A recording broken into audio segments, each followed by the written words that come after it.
Assalamualaikum warahmatullahi wabarakatuh. Ada yang bertanya, Pak Ustadz, apa sebenarnya fungsi masjid itu dalam konteks kehidupan sekarang? Maka jawabannya adalah fungsi masjid itu ada tiga. Fungsi masjid itu banyak, tapi kalau disederhanakan ada tiga. Yang pertama adalah fungsi ubudiyah. Fungsi ubudiyah berarti fungsi peribadatan.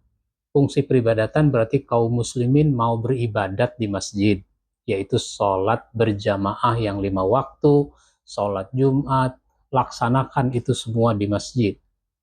Jangan sholat 5 waktu dilakukan di rumah. Di rumah itu kalau darurat, misalnya sakit, yang menyebabkan orang tidak bisa datang ke masjid. Jadi itu fungsi peribadatan, sholat di masjid, dan pengurus masjid harus memanage urusan peribadatan dengan baik, termasuk menyiapkan sumber daya manusianya.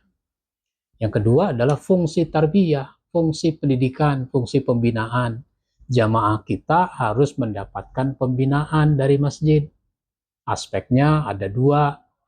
Pertama, aspek keilmuan, yaitu jamaah kita harus dapat ilmu.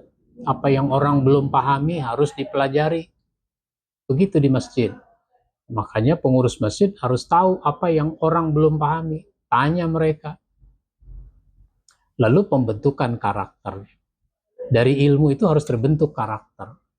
Sehingga kalau sudah mempelajari ilmu tentang akhlak, orang akhlaknya jadi mulia. Begitu seterusnya. Dan yang ketiga adalah fungsi ijtimaiyah, fungsi sosial kemasyarakatan. Masjid harus memainkan peran sosial, masjid harus dirasakan manfaat sosialnya bagi kehidupan masyarakat. Maka fungsi sosial itu bukan cuma nyantuni, apa saja.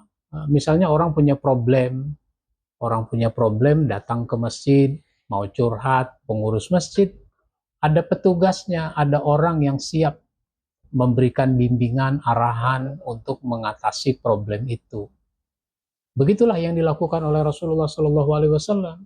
Bahkan Rasulullah tidak menunggu orang curhat, tapi ada saat Rasul melihat orang dia dalam keadaan ada masalah sepertinya, Nabi panggil, ajak bicara, ternyata betul ada masalah. Maka Rasulullah memberikan jalan keluar atas masalah itu. Nah, ini tiga fungsi masjid yang harus dipahami oleh para pengurus masjid, oleh jamaah masjid, oleh kita semua. Demikian dari saya. Insya Allah nanti kita sambung lagi. Wassalamualaikum warahmatullahi wabarakatuh.